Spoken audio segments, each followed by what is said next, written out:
அனைவருக்கும் வணக்கம். நம்ம டெய்லியும் banking and SSC point of வியூல 5 questions பார்க்குறோம். இன்னைக்கு என்ன கொஸ்டின்ஸ் இருக்கு அப்படிங்கிறத பார்ப்போம்.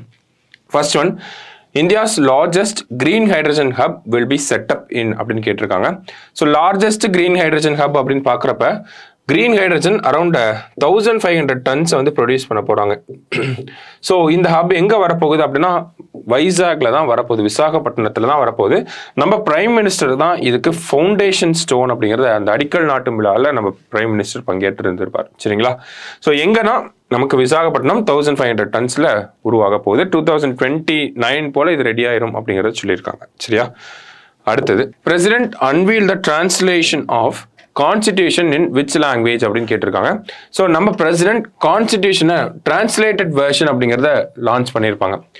ஸோ சான்ஸ்கிரிட்ல டிரான்ஸ்லேட் பண்ணியிருக்காங்க. அது மட்டும் இல்லாமல் மைத்திலி அப்படின்னு சொல்லக்கூடிய இந்த லாங்குவேஜ்லையும் பார்த்தோம்னா நம்மளோட கான்ஸ்டிடியூஷன் டிரான்ஸ்லேட் ஆயிருக்கு. ஸோ இந்த ரெண்டு வெர்ஷனையும் நம்ம பிரசிடென்ட் வந்து லான்ச் பண்ணியிருப்பாங்க. சரிங்களா? ஸோ மைத்திலி அண்ட் சான்ஸ்கிரிட் அப்படிங்கிறதான் கரெக்டான ஆன்சர். அடுத்தது, choose the correct statement. Child marriages in India has reduced from 47% to 23% in 2019-21 since the introduction of Child Marriage Act in 2006. Center has planned to reduce child marriage rates by below 5% by 2029 அப்படின்னு சொல்லி கொடுத்துருக்காங்க. அதாவது child marriage act 2006 வந்ததுக்கு அப்புறமா இந்தியாவில் child marriage rate அப்படிங்கிறது 47%லேருந்து 23% கம்மியாக இருக்கு அப்படின்னு சொல்லியிருக்காங்க. ஸோ ஆக்சுவலி இதை பார்லிமெண்ட்ல சொன்ன டேட்டா தான். ஃபர்ஸ்ட் ஸ்டேட்மெண்ட் கரெக்ட் தான். சரிங்களா? செகண்ட் ஸ்டேட்மெண்ட்ல பார்த்தோம்னா நமக்கு நேற்று ஒரு விஷயம் பார்த்துருந்தோம், child marriage Mukt Bharat Abhiyan, child marriage free India அப்படின்னு சொல்லி. ஸோ அந்த சைல்டு மேரேஜ் ஃப்ரீ இந்தியா அப்படிங்கிறது 7 ஸ்டேட்ஸ்ல 300 டிஸ்ட்ரிக்ட்ஸ்ல வந்து இம்ப்ளிமெண்ட் பண்ண போறாங்க அப்படிங்கிறத பார்த்துருந்தோம் இல்லையா? ஸோ அதோட டார்கெட் தான் இது. ஓகேங்களா?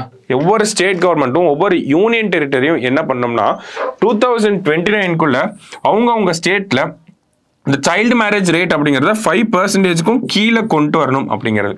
ஓகேவா? ஸோ ரெண்டுமே கரெக்டான ஸ்டேட்மெண்ட் தான். ஸோ போத் கரெக்ட் அப்படிங்கிறது தான் correct answer. Next, Proba 3 mission will be launched by அப்படின்னு கேட்டிருக்காங்க. ஸோ இந்த ப்ரோபா 3 அப்படிங்கிறது பார்த்தோம்னா நமக்கு யூரோப்பியன் ஸ்பேஸ் ஏஜென்சியோட மிஷன். சரிங்களா? ஸோ 2 சேட்டலைட்ஸ் வந்து இருக்க போகுது. இந்த 2 சேட்டலைட்ஸும் பார்த்தோம்னா சன்னோட அவுட்டர் லேயரை பற்றி ஸ்டடி பண்ணும். சரியா? இதை லான்ச் பண்ண போகிறது இந்தியா தான், இஸ்ரோ தான் லான்ச் பண்ண போகிறாங்க. PSLV C-59 வச்சு தான் லான்ச் பண்ண போகிறாங்க. ஸோ இந்த அக்ரிமெண்ட்டை ஃபைனலைஸ் பண்ணது யார் அப்படின்னா நியூ ஸ்பேஸ் இந்தியா லிமிடெட், இஸ்ரோவோட கமர்ஷியல் ஆர்ம் அப்படின்னு சொல்லுவாங்க. ஓகேவா? ஸோ இஸ்ரோவோட commercial arm New Space India Limited, அவங்க தான் இந்த ப்ராஜெக்டை முடிக்க போகிறாங்க. சரியா? So PSLV C-59. லாஸ்டா, which movie won the Golden peacock Award அடுத்த IFFI அப்படின்னு கேட்டிருக்காங்க. IFFI அப்படிங்கிறது நமக்கு கோவாவில் நடக்குது, இன்டர்நேஷ்னல் ஃபிலிம் ஃபெஸ்டிவல் இந்தியா அப்படின்னு சொல்லி. ஸோ அதில் one of the prestigious award தான் இந்த கோல்டன் பீகாக் அவார்ட். ஸோ இந்த கோல்டன் பீகாக் அப்படிங்கிற அவார்ட் பார்த்தோன்னா பெஸ்ட் மூவிக்கு கொடுப்பாங்க. ஸோ இந்த வருஷம் யாருக்கு கொடுத்துருக்காங்க அப்படின்னா டாக்ஸிக் அப்படிங்கிற மூவி ஒரு லித்துவானியாவை சேர்ந்த ஒரு டைரக்டர் எடுத்த மூவி தான். லித்துவானியன் ஃபிலிம் மேக்கர் அவர் எடுத்த மூவிக்கு தான் இந்த கோல்டன் பீகாக் அவார்டு அப்படிங்கிறத கொடுத்துருக்காங்க. சரிங்களா?